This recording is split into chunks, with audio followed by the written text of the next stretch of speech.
اللہ تعالیٰ نے انسان کو کیوں بنایا ہے؟ ہم جب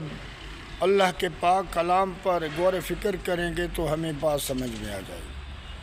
اللہ تعالیٰ فرماتا ہے وَمَا خَلَقْتُ الْجِنَّ وَالْإِنسَ إِلَّا لِيَعْبُدُونِ، جنوں اور انسانوں کو میں نے اپنی عبادت کے لیے بنایا ہے کہ خالص میرا بندہ بن کر دنیا میں زندگی بسر کرے، کیونکہ عبادت کی معنی ہے غلام، عبد کی معنی ہے غلام، عبادت غلامی کرنے والا، تو میرا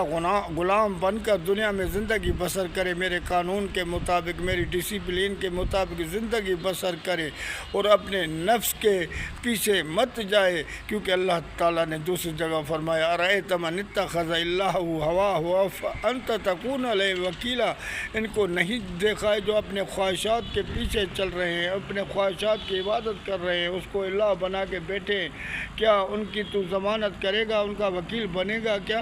تو اس سے صاف ظاہر ہوتا ہے کہ اپنے نفس کی غلامی سے نکل کر اللہ کی عبادت میں آ جائے، اللہ کے غلام بن جائے، اللہ کے قانون کے مطابق زندگی بسر کرے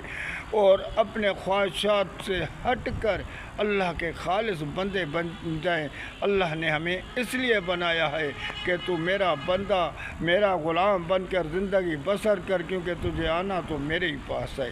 تجھے